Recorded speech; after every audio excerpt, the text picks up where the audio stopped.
Aí sim! E aí, pessoal, como é que vocês estão? Tudo bem? Hoje a gente vai falar de um tema que eu gosto muito. Afinal de contas, a gente vai falar de John Fortune, uma das minhas autoras preferidas e uma das personalidades mais marcantes dentro da via mágica e espiritualista do século XX. Tá? Eu queria fazer um vídeo falando sobre a vida e a obra de John Fortune. No entanto, ia ficar muito longo e eu acho que a gente consegue separar um pouco da vida dela, da biografia e de todos os percalços do caminho da obra dela. Então, vocês estão vendo aqui, temos 3 pilhas de livros. Aqui a gente tem todas as publicações em português da obra de John Fortune, tá? Mas primeiro, a gente precisa falar um pouquinho dela, até pra gente introduzir o tema, até pra gente apresentar essa personagem para quem não a conhece, nunca ouviu falar. Eu acho que há uma certa injustiça com ela aqui no cenário nacional, porque a gente não ouve falar tanto dela e das contribuições que ela trouxe para toda a tradição esotérica ocidental, né? Esse termo que a gente fala. A John Fortune, então, ela nasceu em 1890, né, no final ali do século XIX, e aí ela falece em 1946 com apenas 56 anos de idade, muito nova, né, mesmo que seja há bastante tempo atrás, ela é muito nova. E ela foi uma pessoa que ela já nasceu com uma mediunidade muito forte, ela tinha uma sensibilidade muito grande, ela via as coisas, ela percebia o mundo sutil, e isso faz muita parte do trabalho dela e faz uma grande diferença dos escritores e autores, magistas e ocultistas, para a obra que ela construiu de espiritualidade. Afinal de contas, ela vivia de uma forma direta todo esse plano sutil que nos interpenetra o tempo todo no nosso dia a dia. Então, todos os rituais e todas as falas dela levam em consideração essa referência que para a maioria das pessoas não é tão palpável, ou que às vezes a pessoa até tem uma percepção extrasensorial boa, mas ela não sabe lidar com aquilo dali, às vezes aquilo dali não foi a vida inteira, ela desenvolveu a partir das práticas, a partir da vivência da espiritualidade. E a John Fortune, elas se preocupa muito com psicologia, né, psicologia analítica, psicanálise. Então ela vai estudar a obra de Freud, ela vai estudar Jung, ela vai estudar toda essa escola da psicologia e da psicanálise mais clássica, e ela também vai trazer esses fundamentos para dentro dos escritos espirituais e magísticos dela, e também para as ordens que ela vem a fundar. Né?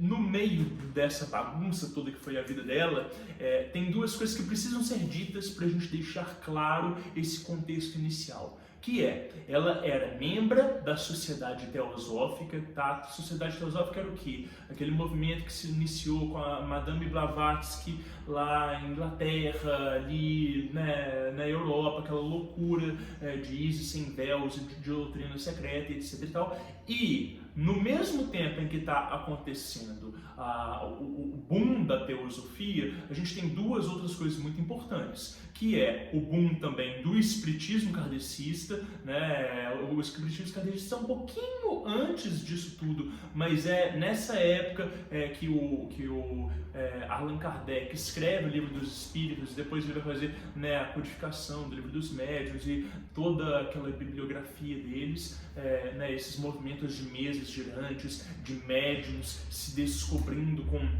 poderes sensoriais, enfim.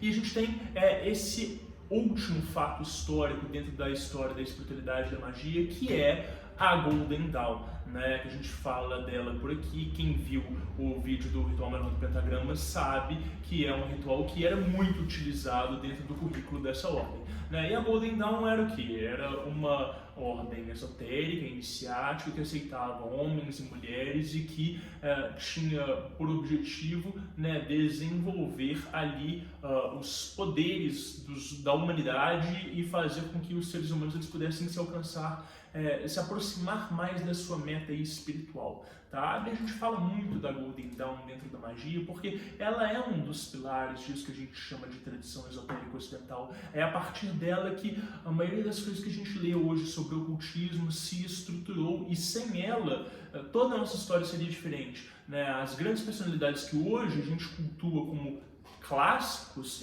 muitos entre aspas, né? Crowley, o Israel Regardie, o Edward Arthur Waite, que fez o tarô do Waite com a Pamela Smith, né? Essas pessoas todas e muitas outras personalidades, elas passaram por este centro, por esse eixo axial que foi a Golden Dawn. E com a John Fortune não foi diferente. Tá? Então a gente vai falar um pouquinho de cada uma das obras dela que a gente tem publicado na língua portuguesa, tá? No Brasil, a maioria, se não todas elas, pela editora Pensamento. Tá? Então, a verdade é o seguinte, gente, a John Fortune ela escreveu muitos romances. Tá? Ela escreveu muitos livros de literatura com temática ocultista e com um monte de ensinamentos aplicados na prática dentro do contexto dos personagens. Isso é muito legal, né? Porque a gente tem a vivência ali do que seria a magia dentro de uma possibilidade real, né? E a literatura não é um mero teatro, né? Ela te transporta para aquela vivência. Então é como se ela estivesse te dando aulas ritualísticas dentro do contexto de personagens que foram desenvolvidas e inspirados em pessoas reais, né? Pessoas que frequentavam essas ordens esotéricas, pessoas que estão documentados em outros trabalhos e que a própria John Fortune, nas cartas dela e nos próprios diários mágicos, identifica os personagens das histórias com as pessoas reais. Então é uma vivência de tudo que aquelas pessoas, aqueles adeptos, aqueles estudantes dentro dessas ordens faziam, só que numa narrativa que ela é muito didática, né? John Fortune, ao todo, ela publicou 26 livros, né? Coisa pra caramba. 17 livros técnicos, nossa pilha, a gente tem apenas 9 deles em português, então faltam aí ainda 6 livros. E ela publicou mais 9 romances. A gente só tem 3 em português, mas a gente tem os 2 principais romances em português, que são os livros mais famosos dela e que mais deram repercussão para toda a obra dela. Agora, é importante dizer, gente, que tal como todo autor que ele é realmente relevante, outras pessoas vêm depois e recuperam a obra deles e vão as expandindo, vão trazendo outros conhecimentos, vão encontrando trechos que ficaram em diários, nessas cartas, e vão incluindo e vão permitindo que a gente aprofunde nos tomas de conhecimento, que a gente tenha referências mais sólidas do que os autores queriam trazer, né? Que a gente tenha um entendimento de toda aquela vivência mental e emocional que às vezes não fica tão claro nas linhas ou entrelinhas dos livros. Tá? A primeira obra que eu quero apresentar para vocês não é da John Fortune, é O Renascer da Magia, tá? Essa edição linda que é publicada pela Penumbra Livros aqui no Brasil. Eu não sei se ela está esgotada, eu acho que não, acho que eles reimprimiram. É dessa pessoa, Kenneth Grant, né? Ele é de uma geração posterior da John Fortune e do Crowley, mas ele teve vivência, teve contato com esses autores, inclusive com o próprio Crowley. Ele fala muito do Crowley, fala muito do Austin Nós aqui. E aí, o 10º capítulo dessa obra, ele é todo dedicado a John Fortune e a vivência dela. Então ele vai explicando assim um pouco da personalidade dela, um pouco do trabalho mágico dela, né? E ele faz o link da John Fortune com o Aleister Crowley e com também o trabalho do Austin Osman que são 2 outros personagens expoentes aí dessa velha escola do ocultismo. E aí, para a gente dar continuidade, tem um outro livro que eu gosto de indicar muito, que é esse aqui, tá? Que é Aleister Crowley e John Fortune, o Logos do Aeon, né? O Aleister Crowley, e a Shakti da Era, que é a John Fortune. Isso aqui é uma biografia comparada desses 2, né? E a biografia começa assim, falando a data de nascimento e de morte de cada um, quanto que restava de dinheiro na conta bancária deles e qual que foi o legado que eles deixaram para as pessoas imediatas ao redor deles. Então fala lá que Crowley morreu, né, um pouco mais velho, mas morreu sem muito dinheiro e sem quase ninguém que gostasse dele, próximo dele, né, uma personalidade um pouco controversa. Enquanto que fala que John Fortune ela falece mais cedo, mas ela deixa uma quantia muito considerável de dinheiro na conta bancária dela e deixa toda uma fraternidade que funciona até hoje, né, que antigamente era chamada de Fraternidade da Luz Interior e hoje ela é chamada de Sociedade da Luz Interior, né? Essa sociedade ela ainda existe lá na Inglaterra, em Londres, a sede principal dela. A gente já tentou alguns contatos para trazer uma sede para o Brasil, para conseguir, né, abrir, sei lá, uma filial aqui, ou então os estudos à distância, mas eles são muito rigorosos com presença, você precisa de estar frequentando pelo menos, sei lá, 6 meses lá, é uma burocracia que vários estudantes e adeptos já tentaram e a gente ainda não foi bem sucedido nisso, tá? Mas esse livro é muito legal, gente, porque ele é curto, ele é baratinho e ele traz, assim, essa comparação da vida dos dois é muito boa. Aliás, esse Alan Richardson é um estudioso da vida de John Fortune, e ele vai trazer, assim, muitas informações relevantes, é muito interessante, a gente vai falar um pouco mais dessa pessoa no futuro. Mas eu quero começar a abordar, então, a bibliografia da John Fortune. É o seguinte, um dos primeiros livros, esses livros eles estão todos na ordem de publicação, claro que, como não saiu tudo no Brasil, vão ter alguns títulos entre eles, mas aqui a gente tem tudo que a gente tem em português. Então, o primeiro livro, que eu gosto bastante, ele fala da filosofia oculta do amor e do matrimônio, né?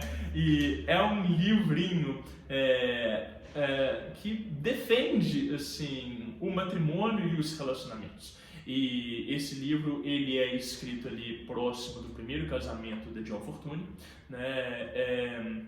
E ele vai falar do caminho matrimonial e do caminho do zelo com a casa, do zelo com o lar, como um caminho espiritual. Na verdade, ela chega inclusive a fazer a seguinte afirmação de que esse caminho do matrimônio a dois e da sagrada comunhão seria o caminho mais elevado espiritualmente para se conseguir essa iluminação, essa transcendência, né? Ela faz alguns paralelos entre os princípios do Tantra, né? O Tantra tradicional oriental, com o matrimônio e com os fundamentos do matrimônio ideal. E aí ela vai criticar uma série de preceitos culturais da época, né, de esposas que eram apenas donas de casa e que viviam em função de seus maridos, e maridos que eram,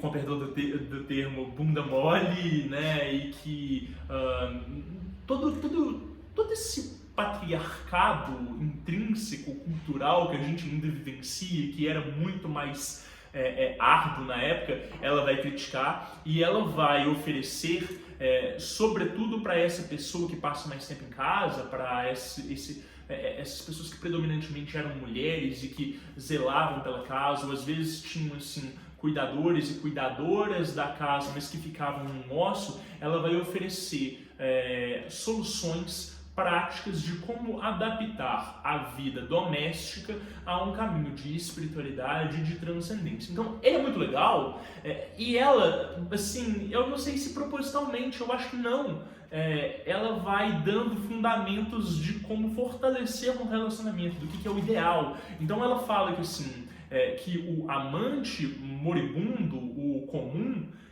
ele pode olhar para quantas outras pessoas interessem, mesmo que ele esteja em um relacionamento sério, ele pode flertar e pode se envolver, que isso é da lógica do ordinário, do comum. Mas que um adepto, uma vez que ele está envolvido no relacionamento, ele não tem olhos para outras pessoas, e que apenas o ato de imaginar outra pessoa seria uma espécie de traição. E aí ela vai elaborar toda aquela coisa de que o plano mental do adepto é muito mais fértil e muito mais forte do que do homem ordinário, e que qualquer pensamento já é uma espécie de germinar uma intenção. É um livro muito interessante. interessante. Vocês podem ter muitos preconceitos por causa desse termo, por causa do títulozinho, mas se você vive um relacionamento sério, com uma pessoa e é comprometido com ela e tudo, eu acho que vale muito a pena. Eu indico ele muito no consultório para pacientes meus e eu acho que é um livro bacana, tá?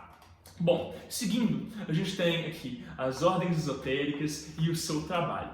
E aqui ela já vai dar bastante dicas, da vivência dela dentro dessa sociedade, essa sociedade teosófica, da Golden Dawn, Esse já é um livro que vai interessar bastante o estudante de ocultismo. Tá? Talvez o espiritualista em geral não curta tanto, porque ela é muito focada no trabalho magístico. A John Fortune ela faz uma divisão entre o caminho místico, o caminho do misticismo, que ela vai chamar de caminho da pomba, e o caminho do ocultismo, que ela vai chamar de caminho da serpente. E ela vai fazer uma diferenciação entre esses dois caminhos, que o primeiro, o misticismo, ele é muito mais ascético e de observação e de contemplação e de vivência de uma espiritualidade interior, enquanto que o ocultismo é um trabalho muito mais prático e cerimonial e que vai contemplar as sombras do sujeito, e ele vai fazer um trabalho constante. E aí ela vai usar muito da metáfora da árvore da vida. A gente tem o quadro aqui atrás, a gente vai falar muito da Cabala aqui, mas ela vai usar dessa metáfora, do caminho da serpente, que vai circundando todas as sefirot, e vai passando e vai evoluindo. Então esse é um livro muito interessante para quem estuda magia e tem esse interesse nesse trabalho de iniciação e de transcendência. Claro, gente, quando a gente está falando de estudo de magia, dentro do viés do nosso canal, a gente está falando de uma magia de ascensão, de desenvolvimento de si. A gente tem outras formas de magia, não vou classificar, não vou dizer que elas são mais baixas, mas que elas não têm interesses tão elevados, são mais pontuais, tá? E aí eu coloquei elevação e eu já classifiquei, enfim, perdoem. Gente, o terceiro livro, e talvez o mais famoso dela, ou o segundo mais famoso, é esse aqui, Autodefesa Psíquica. E esse é indicado para todas as pessoas, seja você magista e ocultista ou não, seja você espiritualista, terapeuta ou não, seja você apenas um curioso, uma pessoa que, sei lá, já sofreu algum tipo de assédio moral. Esse livro aqui é incrível, porque ela vai contar de toda essa vivência mediúnica dela, dos problemas que ela teve com diversas pessoas ao longo da vida dela que a atacaram de forma sutil. E aí, quando a gente pensa em autodefesa psíquica, em defesa astral, a gente vai pensar muito assim, em rituais de banimento, em descarrego e etc e tal. E a perspectiva dela inclui tudo isso, sim, inclui selamento de portas e janelas. Ela ensina a fazer uma solução que você vai espirrar e fazer círculos de sal e etc e tal, mas ela traz essa vivência da energia, que eu falei mais cedo, da mediunidade dela, dessa vivência do sutil, que a maioria das pessoas não tem, e como que, pelo organismo perceptivo dela ser muito mais sensível, ela consegue descrever os impactos que ela leva e todas as relações de abuso de poder. E aí, isso aqui acaba sendo um início de uma autobiografia. Embora esse tenha sido um dos primeiros livros publicados na vida dela, aqui ela já conta de muitas das vivências dela, de muito do entendimento dela de magia, da forma como ela lida com cada um desses problemas que lhe acometem. Então é um livro que ele é muito fluido e ele é muito didático, ele ensina muitas coisas para você, fala de círculo mágico, fala de espadas, dos incensos a serem utilizados. Enfim, é um livro super bacana e vocês estão vendo que ele é um pouco mais novo que os demais. Esses livros todos eles foram publicados na década de 60, 70 pela editora Pensamento. Muitos deles não têm reimpressão, então vão ser difíceis de serem encontrados, mas tanto o Autodefesa Psíquica quanto o Cabala Mística, que a gente vai falar mais pra frente, eles são reeditados hoje em dia porque eles são títulos que vendem muito. Então você consegue em qualquer livraria, ou virtual ou física, e é um livro que eu recomendo bastante, tá? Bom, nosso próximo livro é A Preparação e o Trabalho do Iniciado. E esse é um livro também que só vai interessar aos ocultistas de fato. Ela vai aprofundar um pouco mais essa ideia da distinção entre misticismo e ocultismo. Ela vai introduzir um conceito que ela vai dizer que cada pessoa dentro de um caminho de espiritualidade tem uma propensão ou para o caminho do misticismo ou para o caminho do ocultismo. E que você tendo descoberto qual que é a sua propensão, você deveria começar o seu treinamento no caminho contrário. Então, se eu tenho vontade de desenvolver na magia, no cerimonial, ter aquele tanto de armas mágicas, espada, baqueta, pantáculo, taça, etc e tal, que eu deveria pausar esse meu interesse e fazer um estudo intensivo de 1 ano dentro de vias místicas, de yoga, de contemplação, de meditação. Aliás, alguns desses exercícios ela vai dizer que são imprescindíveis para o resto da vida, que a pessoa deveria manter eles independente do caminho. Mas ela classifica alguns exercícios mais de misticismo e outros mais de ocultismo. E ela vai dizer que a vivência do outro caminho é importante para solidificar bases, para que você tenha uma noção breve e mínima, né, de todo esse contexto, e então você possa se dedicar de fato ou para o ocultismo, que mais te chama atenção, ou para o misticismo, né? E aí, esse livro aqui, ele ainda tem, ele tem muitos fundamentos de toda a base dos 7 raios da teosofia, né? da Madame Blavatsky, e que futuramente vai se tornar a Grande Fraternidade Branca. Eu gosto de dizer que a John Fortune é o elo entre o conceito de raios que surge com a Blavatsky, né, ou melhor, que a Blavatsky ela desenvolve, né, e aí ela tem lá o mestre Kuthumi dela, e a Grande Fraternidade Branca hoje desse movimento Nova Era, da Summit Lighthouse, né, que vai tratar dos 7 mestres, e que vai expandir isso, que são essas figuras purpurinadas que a gente vê na internet afora e que eu adoro, né, e que, enfim. Então, a John Fortune, ela é esse elo perdido, né, entre essas duas tradições, e que ela estrutura isso aqui demais dentro do caminho do ocultismo. E isso que é incrível, porque a gente está acostumado a pensar nessa Grande Fraternidade Branca como uma vivência de espiritualidade. E ela pode ser uma vivência mágica, aliás, ela é uma vivência mágica, ela interpenetra todas as vivências mágicas. E aí, nesse livro, ela vai dizer que toda ordem iniciática e toda religião institucionalizada só o pode ser feito em cima de um raio específico. Então, sei lá, vamos pegar aí, o judaísmo vai estar alinhado com o primeiro raio, o raio azul. O budismo vai estar alinhado com o segundo raio, o raio dourado. E aí ela vai mostrando como que o propósito das ordens esotéricas direciona dentro de um raio específico. E é demais, esse raciocínio é demais, esse livro é muito bom, esse é muito bom, tá?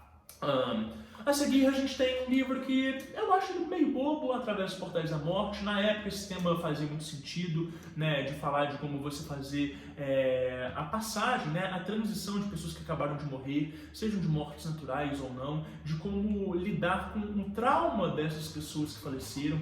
Eu já usei alguns desses rituais né, para familiares de pacientes, esse tipo de coisa, inclusive pessoas próximas a mim e tudo, mas é um livro simples, assim, eu não acho ele nada de demais. É uma a mais na bibliografia, tá? E aí a gente vai pro nosso tomo principal, que é a Cabala Mística, que é o livro que ele talvez esteja na maioria dos currículos das ordens iniciáticas como leitura obrigatória. A John Fortune fala que a Cabala é a yoga do Ocidente, que ela é o caminho principal do ocidental para ele se direcionar, né, rumo à sua espiritualidade maior. E cara, o conhecimento que ela passa nesse livro é incrível, porque além dela descrever cada uma das 10 séfiras, né, das esferas da árvore da vida, ela vai trazer as correlações com o nome de Deus de cada esfera, os arcanjos, as inteligências. Então, é um tomo que ela correlaciona e associa uma série de coisas diferentes. Esse Cabala Mística, ele vai estar muito próximo ali do Liber 777 do Aleister Crowley, né, quando ele faz uma tábua de classificação e de associação de elementos com a Cabala também, no sentido de que, na hora que ela vai apresentar cada uma das esferas, ela coloca os virtudes, os vícios, qual que é o chakra cósmico, então, ou seja, qual que é o planeta associado a essa esfera, né, os nomes divinos, os coros angélicos, cartas do tarô, as cores dos 4 mundos, e aí ela dá uma aula de Cabala. A dificuldade desse livro, gente, é que muitas vezes, quando eu indico ele para alguém, eu indico um outro livro introdutório para apresentar alguns conceitos, porque a John Fortune ela vai discorrer de uma forma muito fluida e muito natural, e ela vai pressupor que o leitor ele já tem essas referências formadas, né, no léxico dele, né? Ela estava escrevendo para outros estudantes, para outros adeptos, para pessoas que às vezes compartilhavam ali da formação dela. E hoje, quando a gente pega o preço da Cabala, muitas vezes a gente não tem nada dessas fundamentações. Então a gente precisa de alguém que introduza alguns dos conceitos que ela vai tratar aqui de uma forma natural, e que se você for ler o livro de cabo a rabo e não for prestando atenção, aquilo dali vai passar meio que batido e você não vai conseguir aprofundar no conceito. Então às vezes ela solta um nomezinho ali no meio das frases, que dá para discorrer em 5, 6, 7 páginas, às vezes um capítulo inteiro, acerca daquele conceito, e que ela não apresentou justamente por pressupor que o leitor dela já tem uma formação mínima, tá? Esse livro é foda, ele é incrível, ele é muito bom, eu recomendo demais, tá, gente? Mesmo que seja para você ler uma primeira vez, para depois falar assim, caramba, eu preciso estudar pra caramba, e aí estudar pra caramba e voltar a ler ele e falar assim, nossa, estou entendendo mais coisa ainda, agora que eu estou entendendo aonde que ela insere a genialidade dela, aonde que ela insere né, os conceitos dela que são inéditos, e aí você lê uma terceira vez e você vai revendo e vai falando assim, velho, essa mulher manja muito, tá? Então, a Cabala Mística é um livro muito bom. E aí, gente, a gente chega no livro sagrado da John Fortune, tá? Que é a Doutrina Cósmica. Esse livro, ele não foi escrito, ele foi recebido. Ele não foi psicografado, ele foi canalizado. E é um livro que ele é muito cifrado. E que é muito difícil de ser lido. É muito difícil de ser entendido.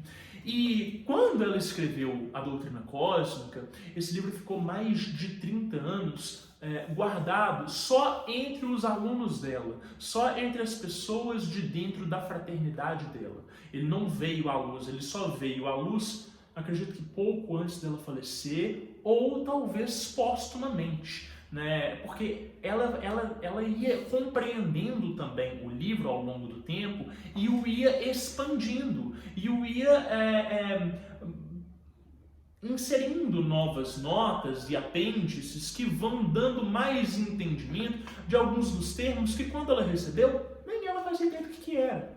Então, tem um apêndice de, sei lá, mais de 30 páginas no final do livro, né, que é a explicação dela da interpretação do livro como um todo. Isso acontece nas obras sagradas, né, dos grandes autores. Então, o próprio Aleister Crowley fez isso com o livro da lei, né, o Liber Alvel Legis, quando ele lança assim, interpretações acima dele e quando ele vai dando algumas chaves para o estudante entender melhor aquelas linhas. E a John Fortune faz isso também, mas esses dois livros eles têm um caráter muito diferente. Por quê? Porque o Crowley ele entendia o livro da lei como uma anunciação de um novo éon. E ele entendia que esse livro ele deveria ser divulgado e publicado, e ele tinha inclusive uma ordem de que sempre que ele fosse traduzido para outro país, que ele tivesse que ir com o original em inglês ao lado, para a pessoa conseguir entender as palavras graficamente. Não se podia mudar o estilo das letras, não se podia mudar o estilo das palavras escritas em inglês, porque era muito importante toda a gematria, toda a construção léxica, né, do livro. E a John Fortune, ela não tem tanto esse caráter de divulgação, muito pelo contrário, até por isso que ela manteve esse livro tanto tempo fechado. Isso daqui é uma cosmologia, né? Ela mostra o desenvolvimento do todo, como que ele nasce, como é que são os fluxos de encarnação, as entidades que nos auxiliam e nos assistem e que estão responsáveis pelas funções espirituais ao nosso redor. É um livro incrível, mas muito difícil de ser lido e é por isso que eu não recomendo ele tanto para as pessoas. Existem muitos materiais interpretando esses livros. No antigo podcast, no Vortex que a gente fez um episódio tentando destrinchar boa parte dele e tem uma discussão muito bacana.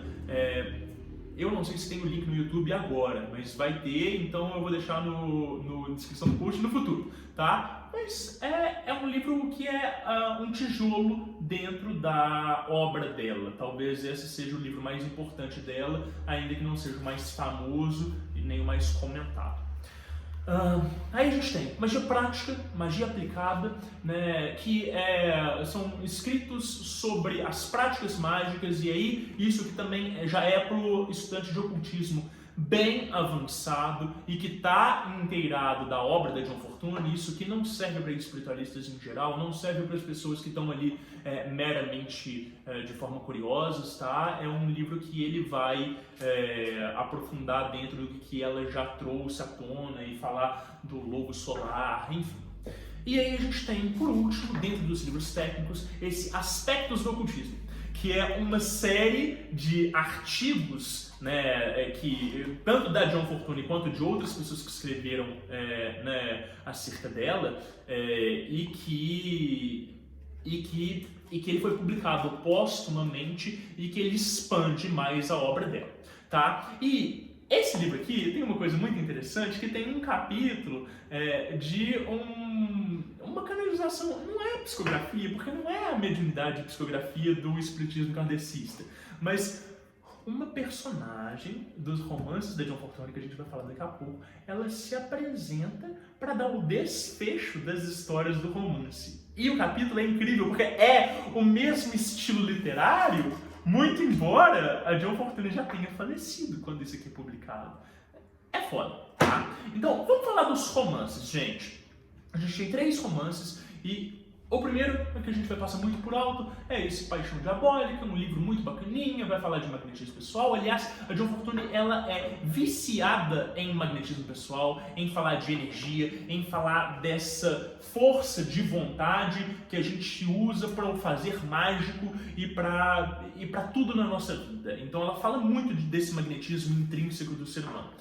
E esse Paixão Diabólica é um livro super legal. Esse é recomendado para todo mundo, para qualquer pessoa, para qualquer curioso, para espiritualista e tal. É muito bom, muito bom, muito legal, tá?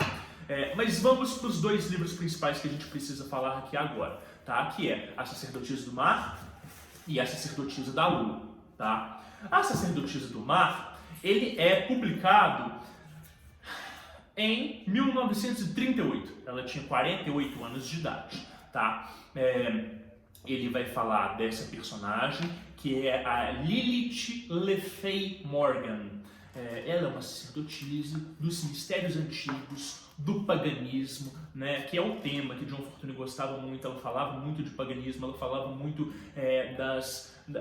da mitologia bretã, de todas as lendas arturianas, né, a lenda do Graal, e ela trazia esse recorte desse cristianismo cósmico, né, e ela também falava muito dos ritos de Ísis, da mulher universal, desse arquétipo que permeia todas as mulheres. né? E aí, nesse primeiro livro, Sacerdotisas do Mar, né, é um romance e a gente acompanha essa figura extremamente enigmática, que ela vai construir um templo à beira-mar e que ela atrai o olhar dos homens, sobretudo das pessoas que elas têm uma inclinação à espiritualidade, mesmo que isso seja inconsciente, né? Então ela vai trazer todo esse conteúdo do paganismo e dos antigos mistérios e dos ritos clássicos, né, de toda a antiga religião. Né? E ela vai evoluindo num ritmo alucinado, que você fala, cara, que coisa, que narrativa bem construída, que coisa incrível e tal, né? É um livro muito bom. E aí termina assim de uma forma completamente imprevisível, tá? E você acha que terminou, que é aquilo, e você fala assim, nossa, caramba, John Fortune, como é que você me deixa assim? E aí, esse livro é publicado póstumamente, né, 10 anos depois dela morrer, né, que é a mesma personagem, essa Lilith Le Fay Morgan, que é a John Fortune fala, gente, essa não é meramente uma personagem literária, essa é uma persona que ela me tomou e que a escrita se desenvolveu a partir da minha mão de uma forma quase que automática e de uma forma que eu não podia prever. E que é como se quem estivesse escrevendo a história é ela. E aí, neste romance, de fato, é em primeira pessoa ela narrando os fatos, né? Ou então, em outras partes do livro, tem ali outros pontos de vista ao redor, complementando toda a vivência que ela traz. E aí, isso aqui é o suprassumo da magia cerimonial, né? Vai ensinar como é que constrói o templo, as fundamentações e o altar, com a pedra negra central, o altar cúbico e o magnetismo masculino e feminino e como que eles se interpenetram. E isso tudo numa Inglaterra de quase que uma era vitoriana, assim, na verdade não é, né? É contemporaneidade de John Fortune, mas essa personagem, essa Lilith Le Fay Morgan, ela tem 120 anos de idade. E, no entanto, ela não aparece em ter 30, né? Não aparenta ter 30. E as pessoas, elas ficam, né? É uma figura que chama muita atenção. A John Fortune descreve as vestes dela e a forma como ela se porta, né? Como outras personagens da Golden Dawn que ela admirava e também com aspectos da personalidade da própria John Fortune, né? Então, é uma personagem que ela canaliza muito do ideal feminino ocultista da John Fortune e que a personagem te seduz. Enquanto você está lendo, você está completamente enebriado por ela, por quem é ela, por essa construção psicológica e comportamental e os atos dela e tudo. E aí, esse livro aqui também, ele vai evoluindo num ritmo alucinante. Na verdade, o início dele é bem arrastadinho, é bem chatinho. Até a hora de você entender como que as coisas vão se amarrando. E aí você fala assim, cara, nossa, pode crer. E aí o ritmo vai aumentando e ela vai jogando o conceito na sua cara e ela vai te apresentando tanto de ideia. E você fala assim, nossa, eu já li isso, eu já estudei isso, mas eu nunca tinha pensado na aplicação dessa forma e tal. E esses dois livros, eles são o suprassumo da obra da John Fortune. E aí, gente, é aquele negócio, o pensamento não reedita as coisas, então você vai encontrar esses livros, se encontrar no estante virtual, né, nos sebos, de uma forma bem cara, assim, né? Um livro de 230 páginas, você vai pagar mais de R$100 com certeza em cada um deles, tá? E, gente, tem mais duas coisas que eu quero dizer, que é o seguinte. A Madras publicou, no ano passado, esse livro aqui, ó, As Chaves do Templo, que é o quê? O entendimento da árvore da vida, da Cabala, em cima dos romances da John Fortune. Eu apresentei para vocês 3 romances, mas eu falei com vocês que ela publicou 9, né? Então tem mais 6 romances perdidos aí na língua inglesa, que eles ainda não foram trazidos para o Brasil. Alô, editoras de ocultismo e de espiritualidade, por favor, né, negociem esses direitos aí. Aliás, deve entrar em domínio público em breve. John Fortune faleceu bem mais cedo, então eu acho que vale tentar uma publicação aí. Mas é um livro muito interessante porque ele vai apresentando como que cada um desses personagens, eles foram construídos dentro da ótica das Sefirot centrais da árvore da vida. Então ele vai falar de Malkut, Yesod, Tiferet, né, e a transição para Keter, né, ele vai apresentando os dramas dos romances dentro da vivência iniciática. Agora, é difícil entender o livro e tudo que o autor está propondo se você não tem acesso aos romances, se você não tem acesso, né, mesmo os livros que já foram publicados estão esgotados. Porque, muito embora ele dê a introdução do que cada livro fala, você está falando de uma história que você não sabe qual que é, né? Então, tem isso. Isso aqui é para meramente apresentar outras passagens, né, da vida da autora por outras bibliografias aí afora. E por último, o livro que vai render outro vídeo posteriormente, né, é esse aqui, Priestess, né? A Vida e a Magia de John Fortune, que é do Alan Richardson, que é o mesmo cara que eu apresentei para vocês, que eu falei que é o autor da biografia comparada do Crowley e da John Fortune. Esse cara é fascinado com a John Fortune, ele é um estudioso da vida dela, e ele vai apresentando uma série de premissas que ele visa investigar, tanto sobre a vida sexual da John Fortune, se ela era, né, homossexual e enrustida, ou se não, ela era apenas uma pessoa que era discreta com a sexualidade dela, se ela era uma vampira sexual ou não, ou se ela era uma pessoa que apenas dominava esse magnetismo, ensinava isso dentro dos mistérios, dentro da ordem dela, né? Então ele vai apresentando uma série de premissas e uma série de vivências que é muito interessante.